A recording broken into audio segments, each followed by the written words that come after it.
Yo, I'm E. This is Budget Streaming. Let's get it. Welcome back to the channel. If you're new here, I'm E and I create MTG content and budget streaming content. So, a year ago, I made a video telling you guys what my budget setup looks like. At that point in time, there was the entry level and that was the entire budget lineup that I started with. Now, I'm going to tell you how it fared. Did it last? Was it worth it? And how did I improve upon it? Okay, let's start. As you recall, the first stop was a gaming chair. Now, that's $80 to $90. The question is whether or not it was worth it.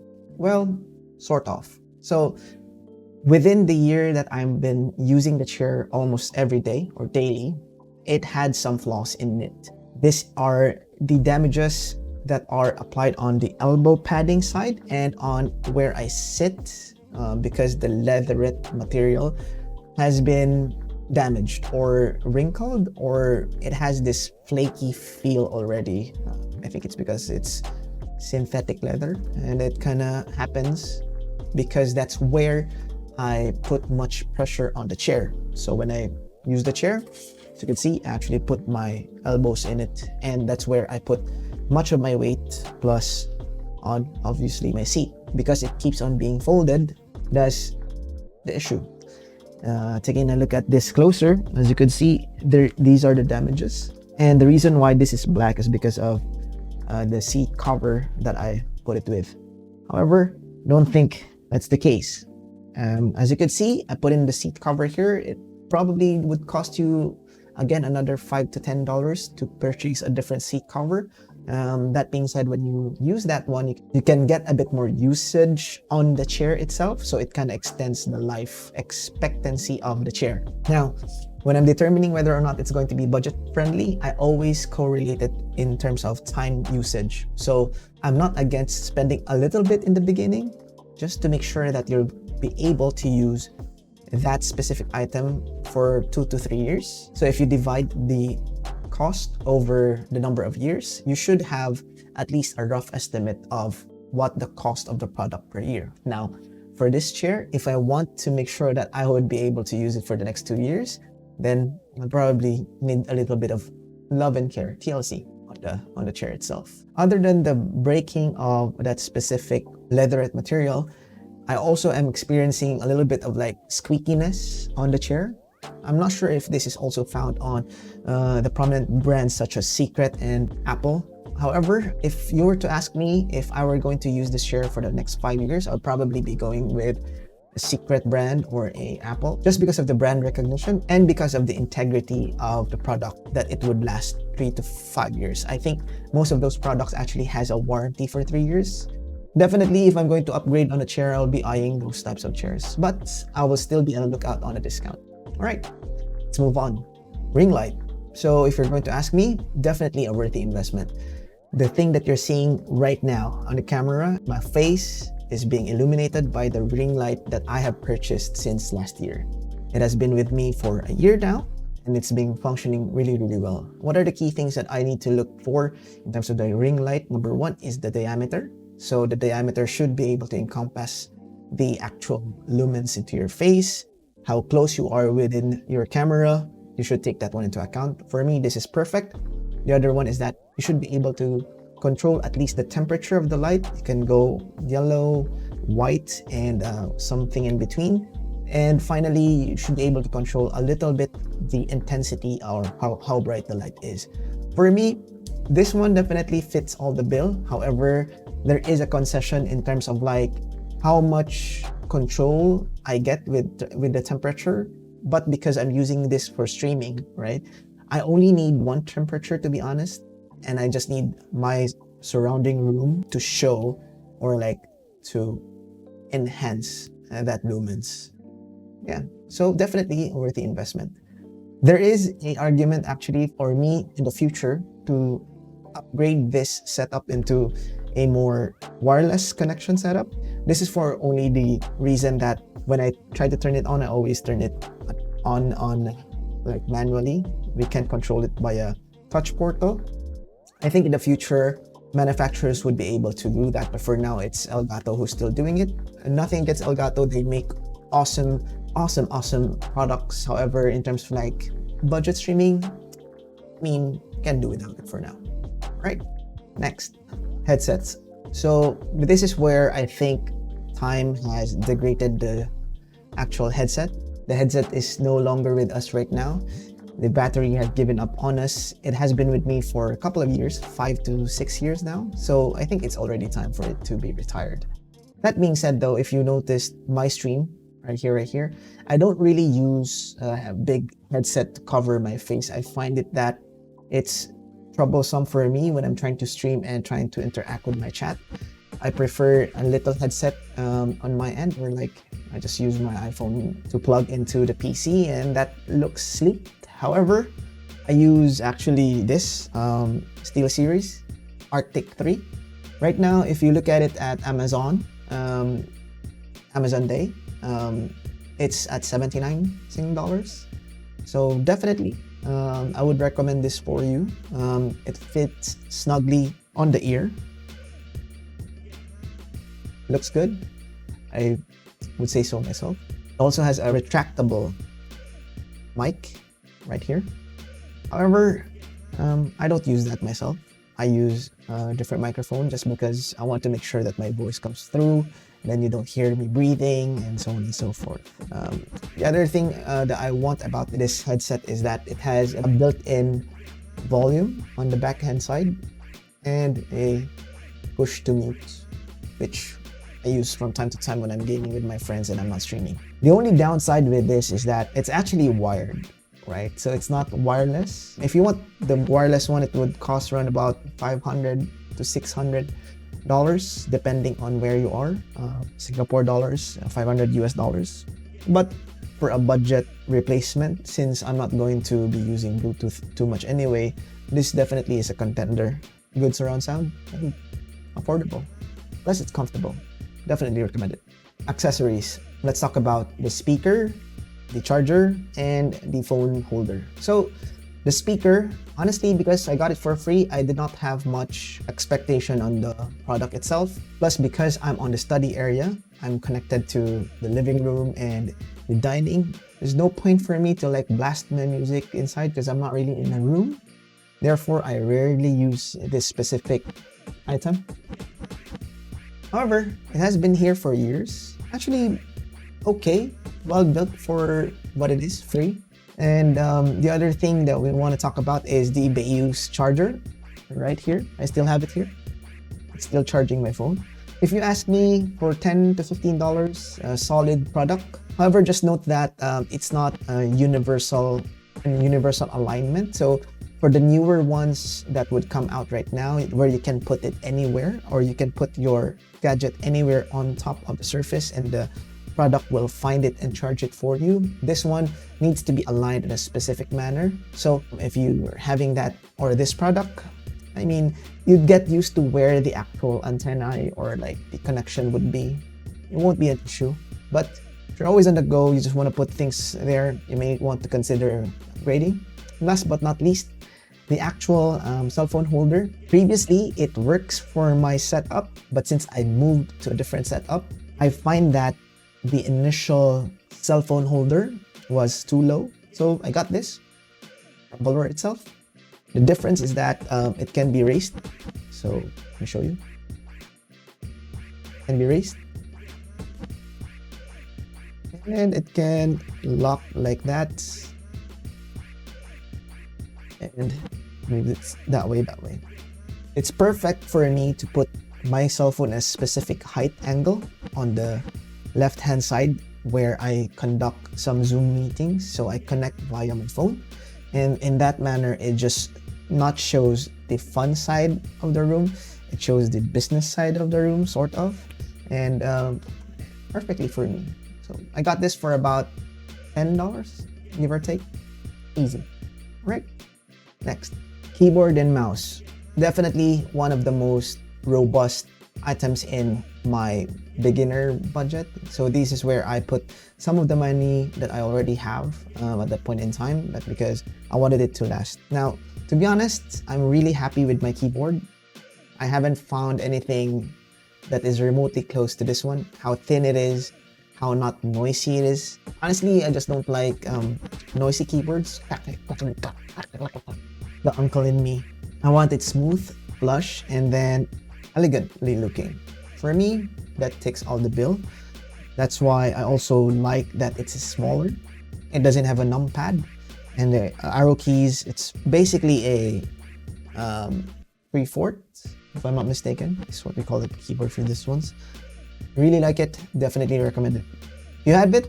Nice. If not, well, maybe consider picking up some of these. It lasts me in terms of like charge. It lasts me 3 days, 3 to 4 days. On the days where I use it heavily, like when I'm working, it would usually last me 2.5 days, and then from there I can charge it overnight or like even like 4 hours. Then it's good to go for another 2.5 days. Definitely good. Logitech has been producing a lot of value products, in my opinion. The other thing I want to talk about is mouse. So I'm also got the Logitech G304, and the reason why I got this is because during my research, it's one of the best, according to some of the sites, best budget gaming mouse.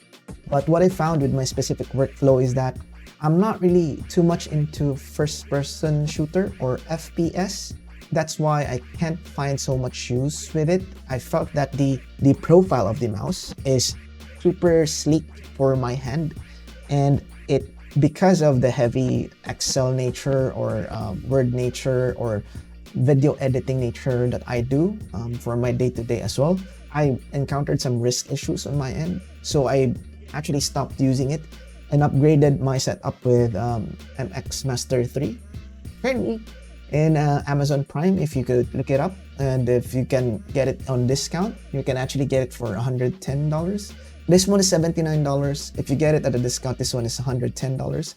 This one definitely fits my hand profile really well.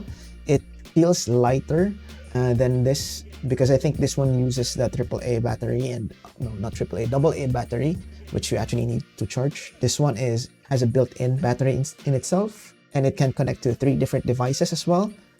Plus the side scroll and top scroll really works with my video editing. Yeah. Really nice. When I transitioned to this mouse, my risk issues went away. So I definitely recommend it to you. If, however, you find it too pricey, consider going with the MX Master 2 or MX Master 1. They are definitely below $100. I think you could see some of them at 50 used or 80 used. I'm in SG right now, so we're using Carousel. If you want me to make a video about how to make good deals on Carousel, which most of my items are from Carousel, drop a comment below. Alright, cool. On to the next. Microphones. So of all the items that I have, budget streaming wise, on my end, the most compliment I got from an item is from my audio, which is coming in from the microphone. Here's the deal, guys. There is a Modern Challenge tournament tonight in the next 2 hours or so. So we're going to speedrun this one. That being said, they always ask what type of microphone I'm using. I didn't change my microphone since day one. I'm still using the BM800 or BM100 or the newer versions of the BM800 series. It's a condenser microphone, and I just upgraded the pop filter around it. Initially, I was using the V8 card, which most of you guys would already know that this is what it comes with as a freebie. What you guys won't know actually is that I used Voicemeeter Banana Pickle to enhance my voice further. I lowered the baseline, make my voice a little bit deeper, because my voice is actually a little bit on the higher spectrum, just to balance it out. And basically, that's where most of the modulation comes from. When I upgraded, actually, I didn't upgrade the microphone. What I upgraded was the sound card. I used Focusrite 2i2, second generation, I believe, or third generation. I got it again secondhand because we're also on a budget streaming right now. If you ask me, these are one of the things that can scale up as you go. The reason why I went away with going with a condenser microphone or like the streaming microphone that are available in the market, it's because when you're using a USB microphone, you can't upgrade the entire rig, right? You can upgrade the sound card, you have to replace the entire lot. Now, that being said, now you know the secret. That's what I did. If you want a video, let me know. Drop a comment. Right, on to the next one. Yes, Touch Portal. This is one of the things that I did not regret sinking much of my time into, learning the product and being sort of a pseudo novice master on getting your Touch Portal set it up. That being said, I created 3 different videos on it. And the reason why I'm bringing it up is because from the moment it was conceptualized last year or years prior, when streaming was still coming up because of the actual pandemic, people started to stream a lot. It had a lot of advancements since then.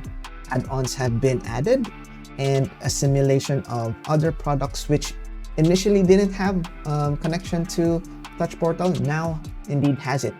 The top of my head are weather, temperature, CPU and core temperature, as well as your GPU temperature, Yeelight, DaVinci Resolve when you're trying to edit, and I think a whole lot more. My projection is that going down the line, things or applications will be added on into it, so definitely a worthy investment. I just invested $12 into it, and I would assume that you would also have, that's the only thing that you would spend as well, because you would have a phone, right? You don't have to do it the way I did because I have an extra tab. But to be honest, most of us right now would have an extra tab lying around. Pick it up, give new light into it, right? What's next? Yes, the monitor. I'm still using the monitor actually. One for free and one I got from Carousel again. The orientation remains the same. However, the thing that I was thinking of is that if I wanted to upgrade a little bit, I would be trying to upgrade the monitor setup. And the reason being is that the vertical monitor here, I would say it had a specific angle that you cannot see clearly into the monitor. And I think that's mostly the thing with older monitor types. So if ever I'm going to upgrade in the future, I would just go with the curved ones. I've been eyeing a couple of monitor as well. However, for now, this is okay. The 27-inch that I'm using right now is definitely really good. It's a beast. Plus, it's free. Other than that, yeah, nothing too much to discuss there. Last 2, Google Home. So I'm still using my Google Home. If you ask me, that's one of my avenues to try and automate my life. I'm still using it to connect into smart plugs and lights and LED lights, which brings me to my last portion, which are LED lights. The LED light that I was using was something on Shopee, and it is using Magic Home application to connect to your Wi-Fi. Now, I stopped using that. The reason why is it's very cumbersome to do an upkeep on. I think because of the nature of how cheap the product is. There are times wherein if it experiences electronic fluctuation or like the current fluctuation, the connection resets onto itself. Therefore, you have to come in and reconnect it again and repair it to Google Home and repair it to your Touch Portal, which to me is a very inefficient way of use of your time. If you notice, most of the things that I do with budget streaming is also to maximize the amount of time that I can stream immediately and do videos immediately. So it doesn't really make sense. During one of my videos where I moved places from my old streaming setup to my new one, the one that you're seeing here right now, I actually spent some time learning how to solder LED lights. I ended up removing all of those anyway because of this specific reason. However, on the upside, I was able to experience how to solder. If I experience a little bit of difficulty that requires a little soldering to fix, can confidently do that one. However, to replace that, I actually replaced both of them with Yeelight bulbs. Yeelight bulbs right now run about $10 to $20 give or take. Very, very cheap for what it can do. It has very stable connection. The downside only is that you need to find an E27 bulb connector to power it. That's the only thing. I'm using 2 lights, one behind my monitor and one on the side. The one that you're seeing here, it's actually powered by Yeelight, and they all connect to my Touch Portal. So if there is one thing that you can take away from this segment is that maybe consider not doing a lot of LED lights. In my perspective, it's played out anyway, so consider doing big boy lighting like lights and bulbs. Maybe consider. Alright, we're on the end of our video. As a bonus tip, what I actually invested on in terms of like upgrading my system was my RAM. I upgraded from 16 to now 32 gigabytes. This is because when I was initially doing video edits through Resolve, using Resolve to edit videos because it's free, number one. And number two, it can do a lot. However, it uses a lot of RAM capacity when especially you're trying to do effects, so on and so forth. So upgrading RAM is a must. The other thing that I wanted to note is that I also upgraded into M.2 slots instead of like the SSD. It's way faster from my SSD. However, just a note, be careful with compatibility of M.2 in your system. I recently got mine busted. I lost a lot of like data and configuration that I had to rebuild from scratch. So just keep that in mind. It is very speedy, but if you use the wrong one or like cheaper one, it has a potential to, be broken. Right, okay. That's it for me, guys. If you want to see full view of my new setup, here it is. Cue montage.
Right, there you have it. If you want to see how I transformed my room from point A, my old version, to my new one, consider looking at these videos.